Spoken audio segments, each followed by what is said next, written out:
So student आता बघणार आहोत आपण प्रॉपर्टीज ऑफ अँगल. ठीक आहे. तर आता हे जे अँगल्स आहेत पॅरलल लाईन्समुळे आणि ट्रान्सव्हर्सलमुळे बनलेले, तर या अँगलच्या प्रॉपर्टीज काय आता ते बघू. तर बघा आता आपण चांगल्या प्रकारे ओळखू शकतो की करस्पॉन्डिंग अँगल कोणते असतात, इंटेरियर अँगल कोणते असतात, अल्टरनेट अँगल कोणते असतात. हे तिन्ही टाईप आपण शिकलेलो आहोत. तर आता आपण बघणार आहोत की यांचं एकमेकासोबत रिलेशन कसं असतं. जसं की अल्टरनेट अँगल आहेत. तर आता आपण स्टेप बाय स्टेप सुरुवात करू. तर सुरुवातीला आपण करस्पॉन्डिंग अँगल बद्दल बघू. बघा आता नंबर वन जर मी इथे घेतो करस्पॉन्डिंग अँगल. Corresponding angle. ठीक आहे. तर बघा आता करस्पॉन्डिंग अँगल म्हटल्यानंतर आपल्याला लगेच माहित आहे असे दोन अँगल्स जे ट्रान्सव्हर्सलच्या एकाच साईडला असतात आणि एकच साईड फेस करतात त्याला आपण करस्पॉन्डिंग अँगल असं म्हणतो. जसं की बघा इथे AMC नावाचा हा जो अँगल आहे, तर याचा फेस इकडे आहे आणि ट्रान्सव्हर्सलच्या या बाजूला आहे. सिमिलरली याचा करस्पॉन्डिंग अँगल असेल हा PNM, ज्याचा फेस सुद्धा या साईडला आणि ट्रान्सव्हर्सलवर एकाच साईडला तयार झालेले. तर हे दोन झाले आपले करस्पॉन्डिंग अँगल. आलं लक्षात. तर याला आपण म्हणू शकतो these are the corresponding angle. समजलं. एवढं आपण आरामशीर ओळखू शकतो. तशाच प्रकारे मग आता हे दोघांचं एकमेकासोबत रिलेशन काय, तर हे दोघं जण सारख्या मापाचे असतील. सपोज हा जर का 75 डिग्रीचा आहे तर हा पण 75 डिग्रीचा असेल. So we can say that simply angle AMC is congruent to angle PNM. PNM असं आपण म्हणू शकतो. ठीक आहे. हा जो N आहे मी हा कॅपिटल घेतो आणि हा M. ठीक आहे.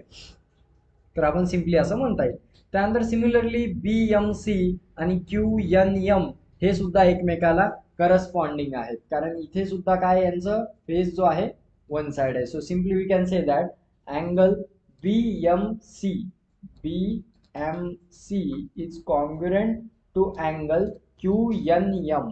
QNM right. सिमिलरली आता हे खालच्या साईडला पण तसेच करस्पॉन्डिंग अँगल्स आहेत. सो आपण सरळ म्हणू शकतो की all corresponding angle are similar. आता हा खालच्या साईडचा जर अँगल बघितला तर हा सुद्धा काय झाला आपला याच्याशी करस्पॉन्डिंग आहे. म्हणजे AMN angle AMN is congruent to angle PND. PND. So simply हा जो आहे आपला N आणि हा M मी परत लिहितो म्हणजे तुम्हाला क्लिअर दिसेल. ठीक आहे. तर हा M आणि हा N अँगल होता.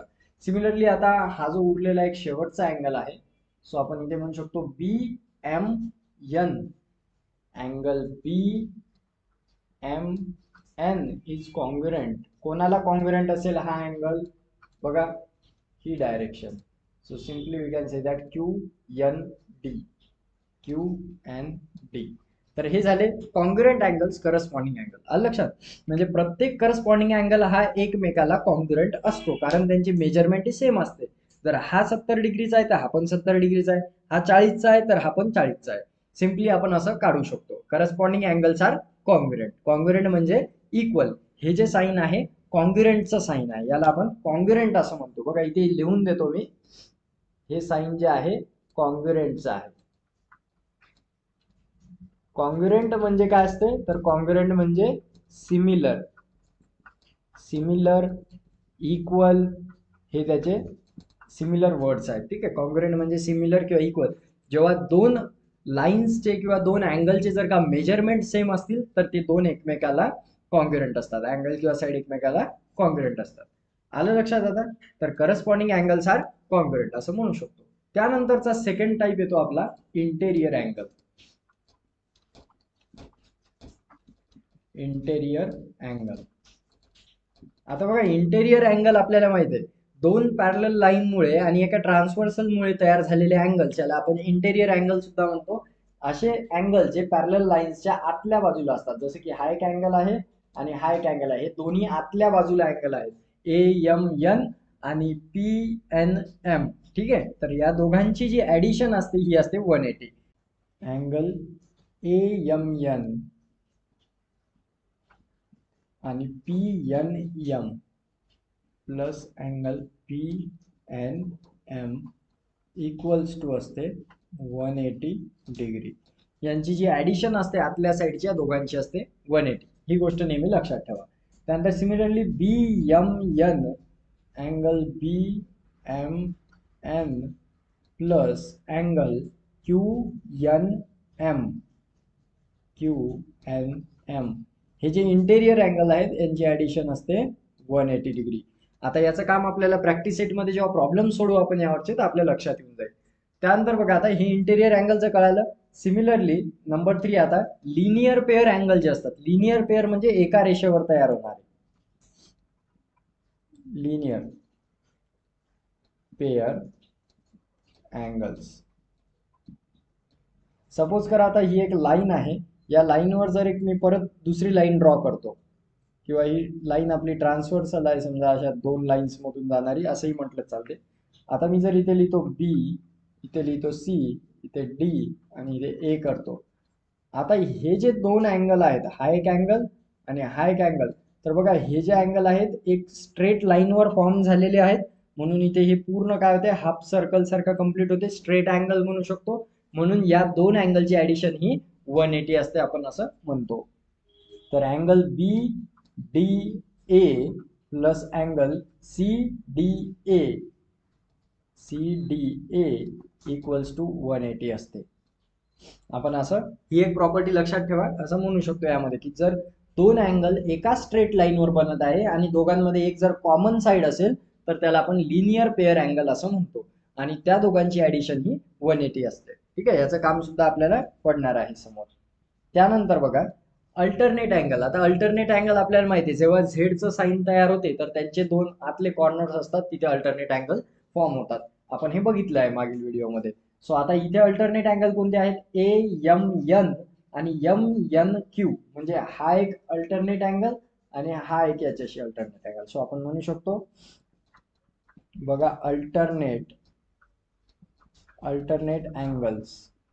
तर यामध्ये आपण लिहू शकतो interior alternate angle AMN angle AMN is congruent to angle MNQ.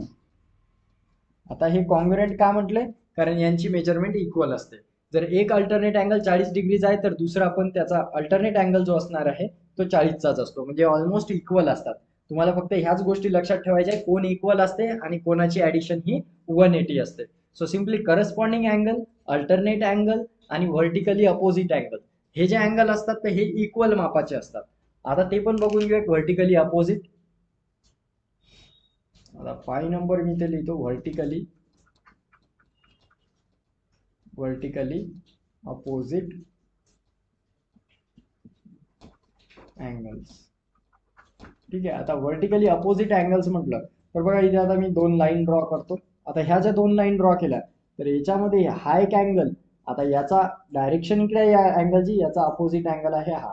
So आता हा जर का मी लिहितो 70 डिग्रीचा आहे तर हा सुद्धा 70 डिग्रीचाच असतो, कारण हे एकमेकाला व्हर्टिकली अपोजिट अँगल आहेत, म्हणून याला आपण म्हणणार दीज आर द कॉन्ग्रुएंट. आलं लक्षात. तर अशा प्रकारचे जर अँगल्स आले तर आपण म्हणू शकतो सिम्पली हे इक्वल्स असतात आणि जे लिनियर पेअर आणि इंटेरियर अँगल आहेत तर यांची ऍडिशन ही 180 असते. आलं लक्षात. आता बघू आपण आपले काही प्रॉब्लेम्स या प्रॉपर्टीज वर बेस. तर चला सुरुवात करूया.